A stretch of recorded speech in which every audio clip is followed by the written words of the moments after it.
Mamata Banerjee సాదాసీదా సీఎంగానే brand create చేస్తున్నారు. ప్రత్యర్థులకు fire brand, రాష్ట్ర ప్రజలకు ఆత్మీయ దీదీగా తిరుగులేని ముద్ర వేసిన మమతాజీ ఇప్పుడు మరోసారి వార్తల్లో నిలుస్తున్నారు. ఎన్నికల ముందు సమర్పించిన అఫిడవిట్ ఎప్పటిలాగా అందరినీ ఆశ్చర్యంలో ముంచెత్తుతోంది. మేత కొద్దీ నేత, నేత కొద్దీ మేత అనే మాటను తప్పని మమత నిరూపిస్తున్నారా?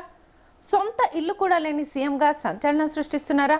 ప్రత్యర్థుల గుండెల్లో ఫైర్ బ్రాండ్గా నిలుస్తున్న మమతా బెనర్జీ రాజకీయ ప్రస్థానం ఇప్పుడు అందరిలోనూ ఆసక్తిని కలిగిస్తోంది. తాజా ఎన్నికల సందర్భంగా ఎలక్షన్ కమిషనర్ కు మమతా బెనర్జీ స్పందించిన అఫిడవిటాలో స్థిరాచర ఆస్తులు మీడియాలో చర్చనీయంగా మారుతుంది.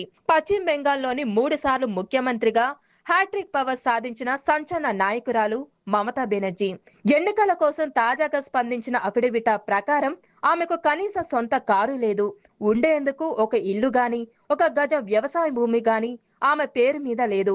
7 సార్లు ఎంపీగా, 4 సార్లు ఎమ్మెల్యేగా పనిచేసిన, 3 సార్లు ముఖ్యమంత్రిగా ఉన్న ఆమె తనకంటూ ఎలాంటి ఆస్తులు కూడబెట్టుకోలేదు. ఇప్పటికే ఆమె మొత్తం ఆస్తుల విలువ కేవలం 15.4 లక్షలు మాత్రమే.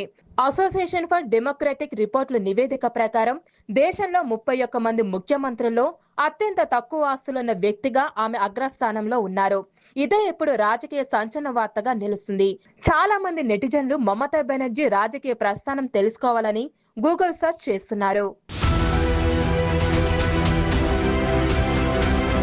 నిత్య సాధారణ చీరలో హవాయి చెప్పులు వేసుకుని మనింటి లేదా పక్కింటి మహిళగా కనిపించే మమతా బెనర్జీ పశ్చిమ బెంగాల్ రాజకీయాల్లో పెను సంచలనంగా దూసుకొచ్చారు.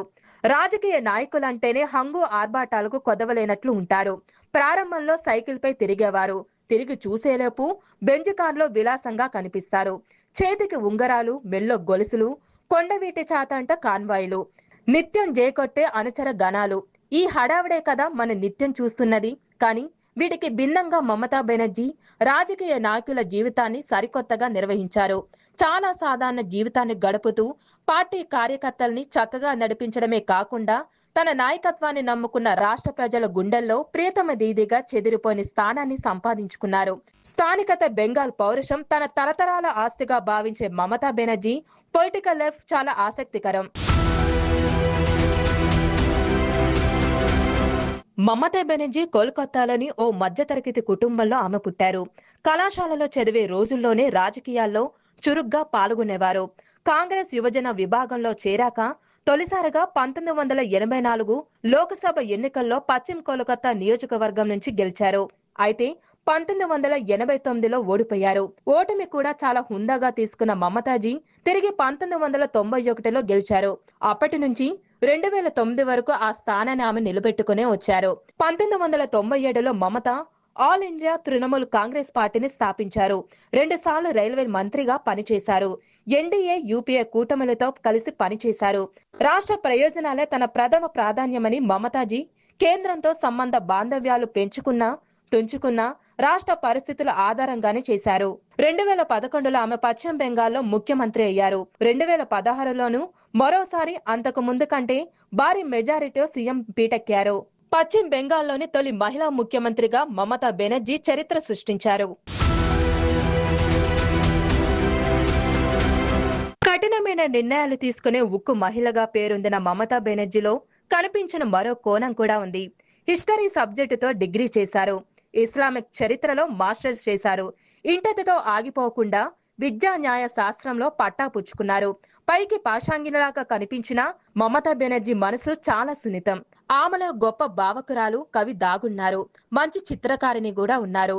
కవితలు రాయడంతో పాటు అద్భుతమైన పెయింటింగ్లు వేసేవారు. ఆమె వేసిన పెయింటింగ్లు వేలంలో అమ్ముడుపోయాయి. అనుచరులు ఆమెను ప్రేమగా దీది అని పిలుచుకుంటారు. బెంగాల్ ప్రజలు నమ్ముకున్న నాయకురాలిగా మమతా బెనర్జీ తమ రాజకీయ ప్రస్థానం కొనసాగిస్తున్నారు. మమతా బెనర్జీ రాజకీయ జీవితంలో ఎన్నో ఆసక్తికర ఘట్టాలు ఉన్నాయి. ఆ ఘటనలు ఆమెని వ్యక్తిత్వాన్ని నిలువెత్తు నిదర్శనంగా నిలుస్తున్నాయి.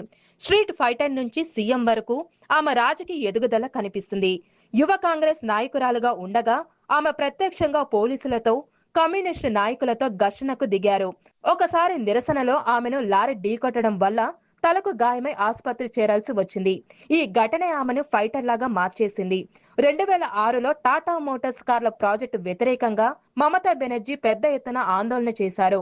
అదే సంవత్సరంలో లోక్సభ సమావేశాలు జరుగుతున్న సందర్భంలో మమత తన రాజీనామా పత్రాన్ని డిప్యూటీ స్పీకర్ చరణ్ సింగ్ అత్వాల్పై విసిరేసి సంచలనం సృష్టించారు. సింగూర్ నందిగ్రామ్ ఉద్యమాలు ఆమె రాజకీయ జీవితాన్ని పూర్తిగా మార్చేశాయి. రైతుల భూములను కాపాడేందుకు ఆమె చేపట్టిన దీక్షలు దేశవ్యాప్తంగా గుర్తింపు తెచ్చారు. ఈ పోరాటాలే 2011లో ఆమెకు అధికారం తెచ్చాయి. బలవంతపు భూసేకరణకు వ్యతిరేకంగా చేపట్టిన ఉద్యమాల్లో ఆమె వెంట లక్షలాది మంది రైతులు నడవటం ఇప్పటికీ చరిత్రే. దేశంలో అత్యంత పేద సీఎంగా మమతా బెనర్జీని పిలుస్తారు. కుటుంబ సభ్యులను పెద్దగా అధికారంలోకి తీసుకురాలేదనే వాదన ఉన్నా మేనల్లుడు అభిషేక్ ప్రభావం ఉందనే విమర్శలు కూడా ఉన్నాయి.